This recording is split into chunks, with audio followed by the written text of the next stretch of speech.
Captain James Walker stood at the observation window of Earth Intelligence Station Delta, his weathered face reflecting off the reinforced glass as he stared into the depths of space. The datapad in his hand displayed information that would shatter 2,500 years of supposed galactic peace, and his hand trembled slightly as he read through it again. "Sir," his assistant Tom called from behind him. "The Council representatives are still demanding an explanation for our probe in Sector 7. Walker turned slowly, his gray eyes hard as steel. "Let them demand. We finally have proof of what they've been doing to our people." The evidence had started as a simple data anomaly, missing colonists from Earth's outer settlements. At first, the numbers seemed normal. People went missing in space all the time. But Walker had noticed a pattern that others missed. The disappearances always happened in clusters, and always when certain alien trading ships passed through the sector. He walked to the central command table, where a holographic display showed the movements of various ships across Earth's colonial territory. Red dots marked the locations of disappeared colonists over the past 5 years. The pattern was unmistakable now. "Display the trading routes of the Mercantile Guild," he commanded. Blue lines appeared over the hologram, perfectly intersecting with the red dots. "Now overlay the memory clinic locations." Green squares appeared on the map, one near each cluster of disappearances. Tom's eyes widened as he saw the connection. "The memory clinics. They're not helping people with trauma, are they?" "No," Walker said grimly. "They're erasing evidence. Our people aren't just disappearing. They're being taken. The clinics exist to wipe the memories of any witnesses." The investigation had started 6 months ago, when Walker's own brother went missing from a mining colony. The Council had dismissed it as routine, but Walker had used his position to dig deeper. What he found made his blood run cold. He pulled up a video on the main screen. The footage, captured by a hidden drone, showed alien ships docking at night near Earth colonies. The beings that emerged weren't the peaceful traders everyone knew. They moved with military precision, using advanced technology to bypass security systems. "Look at their equipment," Walker pointed. "That's Council peacekeeping gear. The same technology they claimed was decommissioned centuries ago when the peace treaty was signed." The next clips showed humans being loaded onto ships, unconscious but alive. The aliens moved efficiently, like they'd done this countless times before. Most disturbing were the familiar symbols on their uniforms, the same ones worn by Council representatives. "We've confirmed at least 50,000 humans have been taken in the past decade," Tom said, his voice shaking. "And these are just the ones we know about." Walker nodded. "The Council preaches peace while running a slave trade right under our noses. Their perfect society is built on lies and human suffering." An alert flashed on the main screen. Another Council message demanding explanations for Earth's recent investigations. They still thought Earth was just conducting routine colonial surveys. "Sir," Tom hesitated, "if we present this evidence, it will mean war. The Council hasn't seen actual conflict in 2,500 years. Most species don't even have weapons anymore." "Most species," Walker said quietly, "aren't human." He pulled up another file, classified Earth military documents, showing that humanity had never fully disarmed, despite signing the Council's peace treaties. "Send everything to Earth Command," Walker ordered. "All the evidence, all the connections. It's time humanity showed the galaxy that true peace isn't achieved by looking the other way while atrocities happen." Tom quickly transmitted the data. Within minutes, alerts began flooding in as Earth's leadership reviewed the information. Emergency meetings were called. Military units were quietly put on standby. The great lie of galactic peace was about to be exposed, and humanity would be the ones to tear down the facade. As Walker watched ships being mobilized on his display, he thought of his missing brother and all the other humans who had disappeared. "The Council wants an explanation," he said grimly. "They're about to get one they'll never forget." The Earth Global Assembly chamber had never been so quiet. 500 representatives from every human colony and nation sat in stunned silence as they watched the evidence Captain Walker had gathered.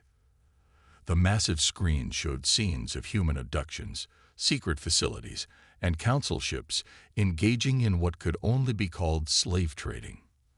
At the center of the chamber, President Robert Adams stood with his hands gripping the podium. His knuckles were white, and his normally diplomatic expression had been replaced by barely controlled anger. For 50 years, he said, his voice echoing through the chamber, we played by their rules. We believed in their peace, and this is how they repaid our trust. The evidence was undeniable. Ships bearing council markings, memory manipulation clinics erasing witnesses, thousands of missing humans, all of it pointing to a conspiracy that went to the highest levels of galactic government. The Council has rejected our formal complaints 3 times, Adams continued. They call our evidence unreliable. They refuse to investigate. They tell us to trust in their system of peace. A representative from Mars stood up. What options do we have? The Council controls all legal channels. They've frozen our diplomatic accounts. They're already painting us as paranoid warmongers in the galactic media. Adams pressed a button, and new images appeared on the screens. Secret military bases on distant moons. Hidden shipyards building vessels that were supposed to have been scrapped decades ago. Weapons systems that humanity had officially discontinued. We never trusted them completely, Adams said. Even while signing their peace treaties, Earth kept preparing. They called us primitive for maintaining military knowledge. Said we were stuck in the past. But we knew something they'd forgotten over their 2,500 years of artificial peace. Sometimes you have to fight for what's right. The chamber erupted in discussion. Some argued for more diplomatic attempts. Others wanted immediate military action. The debate raged until Admiral Mary Thompson, Earth Fleet Commander, stepped up to speak. The Council species have forgotten what war means, she said calmly. They think peace means never fighting, never standing up against wrongdoing. They've grown soft, relying on automation and AI for everything. But humanity remembers. We remember that peace must be defended. She brought up tactical displays showing Council weak points, corrupted officials, and defensive gaffes. They've hidden behind their peace for so long, they don't even maintain proper security. Our intelligence ships have mapped their entire defense network. We can strike at the heart of their trafficking operations before they even realize what's happening. President Adams raised his hand for silence. The vote is simple. Do we declare war on the Council and those responsible for these crimes against humanity? Do we become the first species in 2,500 years to break their precious peace? The voting took less than 5 minutes. The result was nearly unanimous. Adams turned to face the cameras broadcasting to every human settlement in the galaxy. Let it be recorded that on this day, humanity chooses to shatter the false peace. We choose to fight for real justice, for our missing people, and for all the other species who have suffered under the Council's lies. He pressed a final button, sending the declaration of war through official channels. Within moments, alerts began flooding in. Council species were reacting with shock, disbelief, and mockery. They called humans barbarians, savages, unable to understand civilized society. Let them mock, Admiral Thompson said, already mobilizing her forces. They've forgotten what we never could, that evil thrives when good people do nothing. The assembly chamber began to empty as representatives rushed to prepare their regions for what was coming. Soon, only Adams and Thompson remained, watching the tactical displays as human ships began moving into position. They think we're starting a war, Adams said quietly. But we're really ending one. A war they've been waging in secret against our people for years. Thompson nodded. The Council's about to learn why maintaining a military isn't primitive. It's necessary, and humanity remembers exactly how to fight. Admiral Thompson watched the tactical display as the first phase of humanity's attack unfolded. But there were no massive space battles, no fleet engagements. Instead, thousands of tiny dots moved silently through Council space, each representing a small stealth ship carrying Earth's most potent weapon: information. "The virus is spreading through their networks," reported Tech Commander Bill Foster from his station. "They never updated their computer security. Why would they? No one's attacked them in 2,500 years." The Council's entire communication system began to flicker. Their perfect, automated society started showing cracks as human-made code slipped through ancient digital defenses. "Status on Project Phoenix?" Thompson asked, her eyes fixed on the spreading digital chaos. "Working exactly as planned," Foster replied with a slight smile. "Their automated defense systems are going dark. Their AI traffic control is failing. And best of all, they have no idea how to fix things manually." This was humanity's true advantage. While the Council races had grown dependent on automation and AI over their centuries of peace, humans had insisted on keeping manual controls and human operators for critical systems. What the Council had mocked as primitive was now proving to be their greatest weakness. In a secure room below the command center, Captain Walker coordinated with small strike teams scattered across Council space. These weren't traditional military units. They were engineers, hackers, and strategists, trained to fight a war unlike anything the galaxy had seen in millennia. "Team 7 has located another trafficking center," Walker reported through the comm. "Security systems are down. They're walking right in through the front door." On screens around the command center, reports started flowing in. Council ships hung dead in space, their automated systems frozen. Space stations filled with confused aliens who had never learned to operate their own equipment, and human strike teams moving freely through it all, targeting only the facilities and ships involved in the trafficking operations. "They expected us to attack with warships," Thompson said, watching the chaos spread. "They thought we'd fight the way their history books say wars should be fought. But humanity learned long ago that the strongest weapon isn't a gun or a battleship, it's knowing your enemy's weaknesses." The Council's emergency broadcasts were becoming frantic. Their perfect society was falling apart, not from violence, but from the simple failure of systems they'd taken for granted for centuries. "Message from Earth Command," Foster announced. "The first holding facility has been secured. 2,000 human captives freed, all alive. The Council guards surrendered without a fight. They literally didn't know how to operate their weapons manually." Walker's voice came through again. "We're finding more than just humans. There are other species here too. Looks like we weren't the only ones being harvested." Thompson nodded grimly. This was what they had suspected. The Council's peace had been built on more than just human suffering. The evidence they were gathering would shake the foundations of galactic society. "New message coming in," Foster reported suddenly. "It's different." Not from the Council. The message appeared on the main screen, sent through channels that were supposed to be dead. It came from representatives of younger Council species, those who had joined in the last few centuries. "They're offering to help," Foster said in surprise. "Says they've suspected the truth for years but were afraid to act. They want to join us." Thompson allowed herself a small smile. This was the real victory, not just freeing their own people, but showing others that they could stand up against the Council's corruption. "Send them our codes," she ordered. "Show them how to retake manual control of their systems. It's time the galaxy remembered how to think and act for itself." The dots on her tactical display were changing color now as more species joined the human cause. The Council's perfect peace was shattering, but something new was emerging from the chaos. Real freedom, bought not with massive battles, but with human ingenuity and the courage to stand up against a corrupted system. "Prepare Phase 2, Thompson commanded.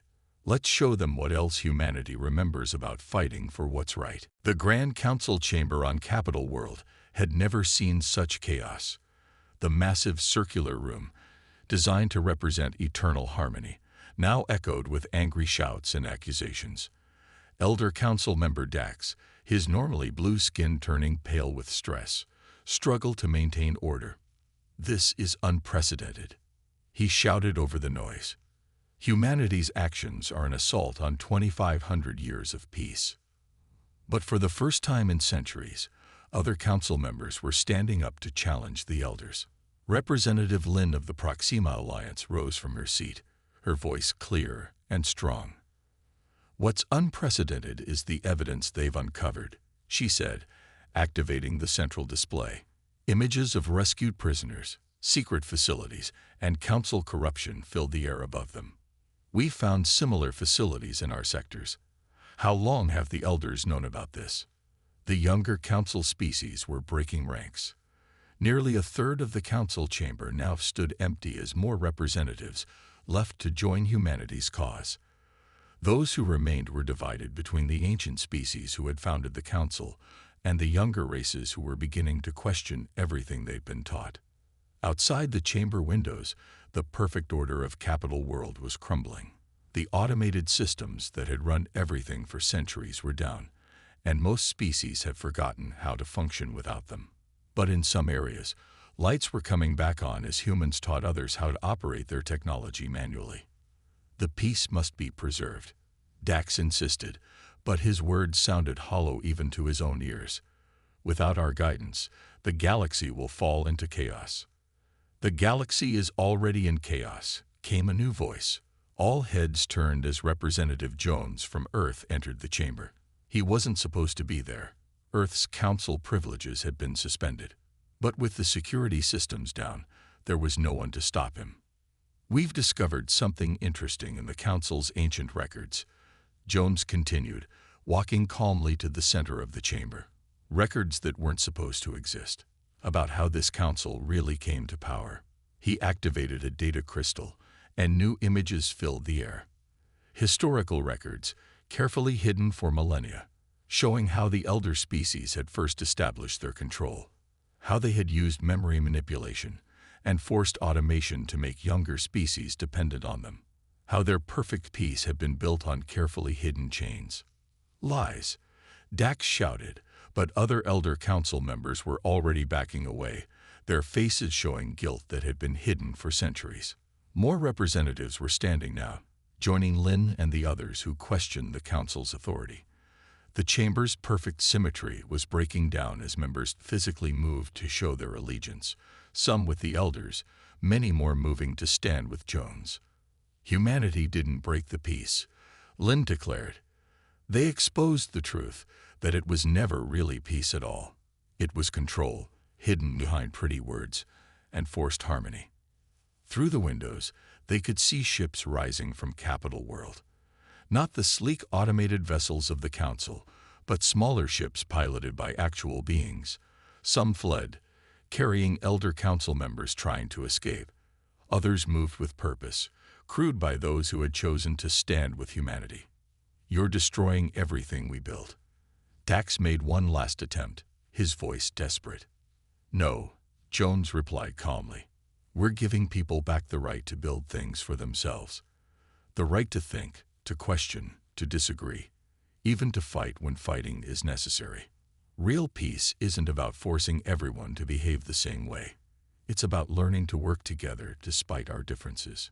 The chamber's perfect silence was broken forever as more members began to speak freely, many for the first time in their lives. The council was dividing, but not into chaos as the elders had always warned. Instead, something new was emerging. Real debate, real discussion, real democracy. As Jones watched the council transform, he sent a brief message to Earth Command. "The heart of their power is breaking. Not through violence, but through the simple act of asking questions. Humanity's greatest weapon wasn't our military might. It was our refusal to stop thinking for ourselves." Captain Walker led his team through the massive underground facility they discovered beneath Capital World's surface.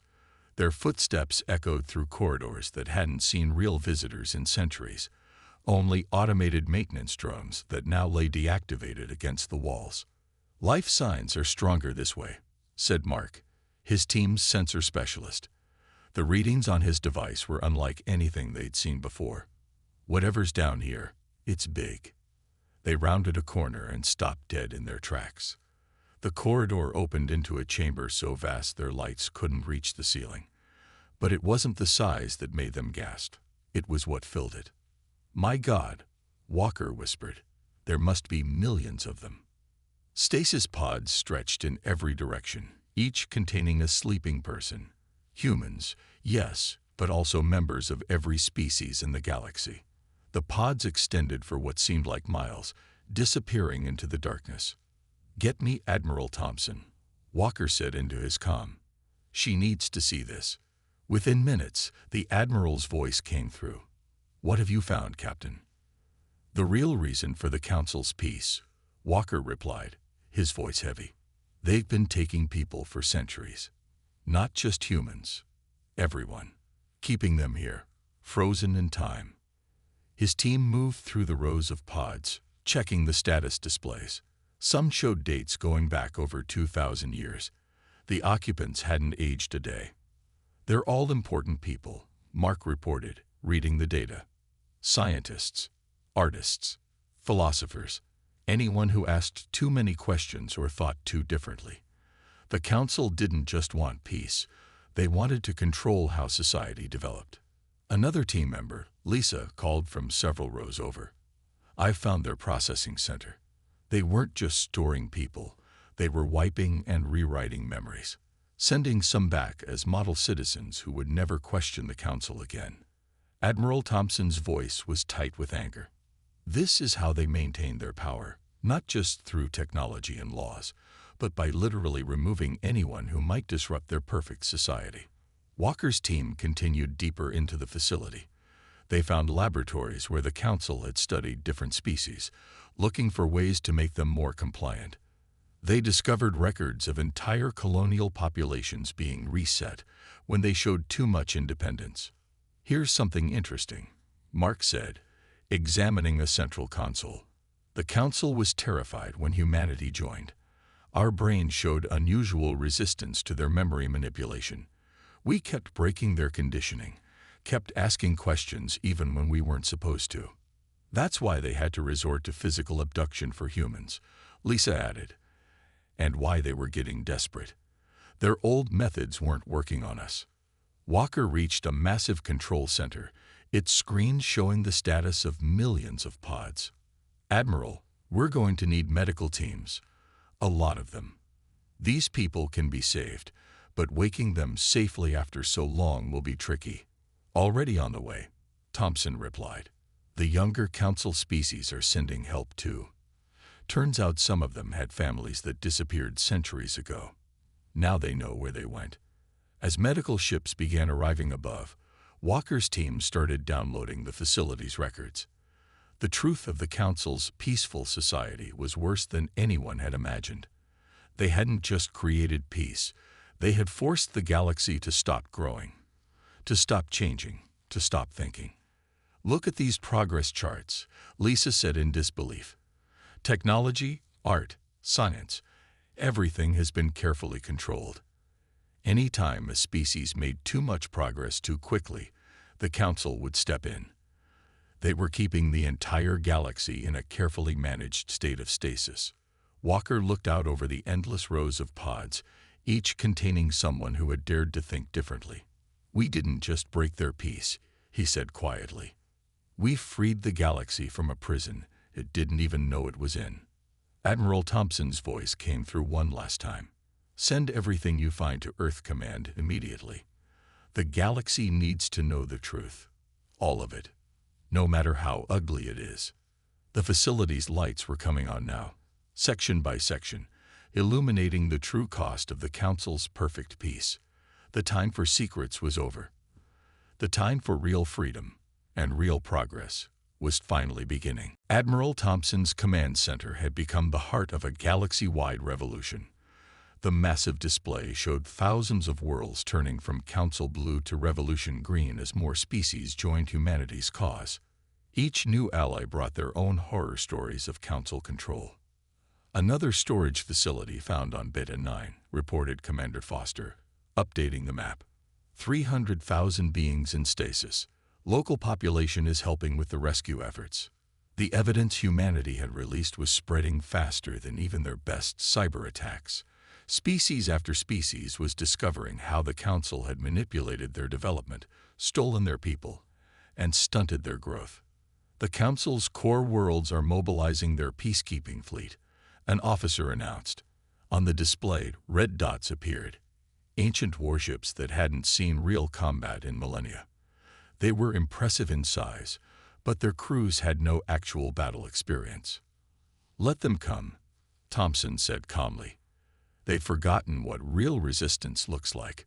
On dozens of worlds, humans were teaching other species how to fight back. Not just with weapons, but with knowledge. How to operate their own technology. How to think independently. How to question authority. A message flashed on the main screen. It was from the Arcturus system, one of the oldest council strongholds. Their entire population had risen up against their council leaders after discovering a massive memory-wiping facility in their capital city. "The council's trying to maintain control through their automated systems," Foster reported with a slight smile. "But we've already spread our override codes to half the galaxy. Their own technology is turning against them." Thompson watched as more green dots appeared on her display. The revolution wasn't spreading through military conquest. It was spreading through truth. Each world that broke free helped liberate others. "Message from Earth Command," an officer called out. "The first wave of awakened scientists and thinkers from the storage facilities is ready to help." Some of them were the brightest minds of their generations before the Council took them.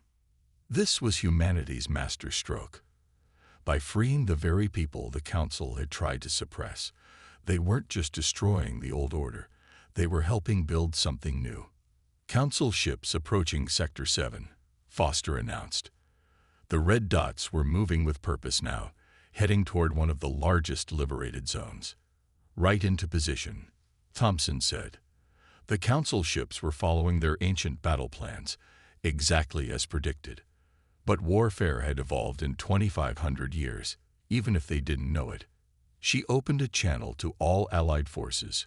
"Remember your training. Small ships, hit and run. They expect us to fight like their history books say we should. Show them how humanity changed the rules." The battle that followed wasn't the grand fleet engagement the Council had prepared for. Instead, swarms of small, agile ships darted through their formations. Manually piloted vessels ran circles around automated targeting systems. The Council's mighty warships found themselves trapped in tactics that hadn't worked for centuries. "Council fleet is retreating," Foster reported hours later. "Their automated systems couldn't adapt to our tactics. They've lost 60% of their combat strength." But Thompson was already focused on the next phase. On her display, she could see rescue operations continuing across the galaxy.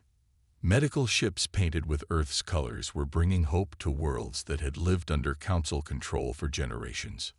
"New message from the free worlds," an officer announced. "They're calling for a gathering. Not a council this time, a true assembly of equals. They want Earth to help lead it." Thompson allowed herself a small smile. This was what humanity had fought for, not to rule the galaxy, but to free it. To show others that peace didn't have to mean submission. "Tell them we'll be honored to help," she replied. "But remind them that real freedom means making their own choices. We're here to assist, not to control." Across the galaxy, lights were coming on in long dark places. People were waking up, both literally and figuratively. The Council's perfect peace was shattered forever, but something better was taking its place. Real democracy, real progress, real freedom. "All sectors report readiness for Phase 3, Foster said. "The Council's last strongholds won't hold out much longer." "Good," Thompson replied. "Let's finish this. The galaxy has been asleep long enough." The new Galactic Assembly Hall was different from the old Council chamber in every way that mattered. Instead of the cold perfection of automated systems, it buzzed with the sound of real voices. Where the Council had enforced silence and order, this hall encouraged debate and discussion. President Adams stood at the simple wooden podium. No floating platforms or holographic displays here. Representatives from over 1,000 species filled the hall, many experiencing true democracy for the first time in their lives. 1 year ago, Adams began. Humanity shattered 2,500 years of false peace. Today, we gather to ensure that such control can never happen again. In the front row, Captain Walker sat next to newly awakened beings from the storage facilities. Scientists, philosophers, and leaders who had been frozen for centuries were now helping build a better future. Next to them were the young species who had helped overthrow the Council, their enthusiasm bringing fresh energy to ancient civilizations. The last Council stronghold fell 3 days ago, Adams continued. Their leaders will face justice for their crimes. But revenge is not our goal. We're here to build something new. Admiral Thompson, standing at the back of the hall, watched with quiet satisfaction. The galaxy had changed more in 1 year than in the previous millennium. Freed from Council control, species were rediscovering their potential. New inventions appeared daily. Art and music flourished. People were learning to think for themselves again. Our first act, Adams announced, is to ensure no single species can ever control the others again. Power will be shared. Decisions will be debated. Progress will not be feared but embraced. The hall erupted in applause. Even the translation devices were different now. No more Council-controlled versions that subtly altered meanings to maintain harmony.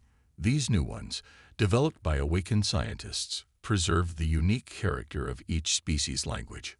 The second act, Adams continued once the noise died down, is to establish the Truth Commission. Every secret facility will be found. Every stolen person will be awakened.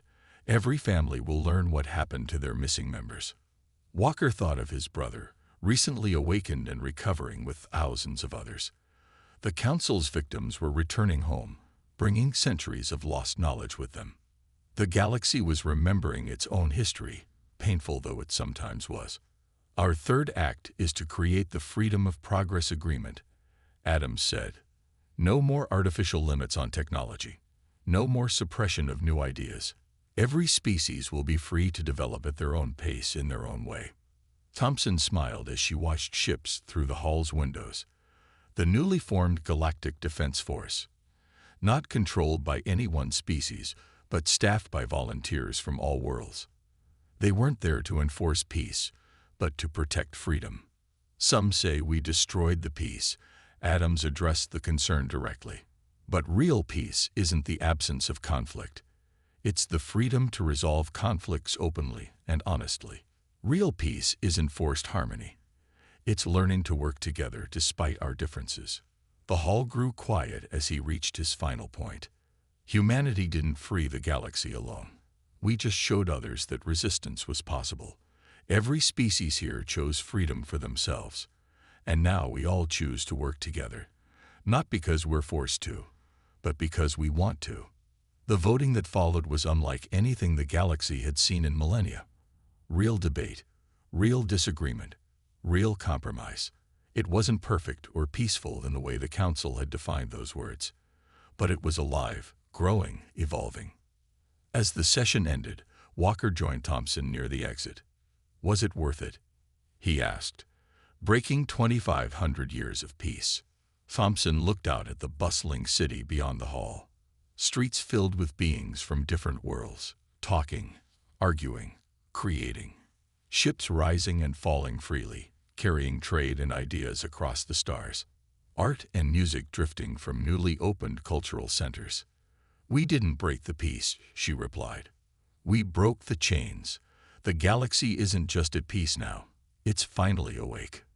Above them, the stars shone brighter than they had in centuries, promising not perfect harmony, but something far better. Real freedom, real progress, and a future limited only by imagination.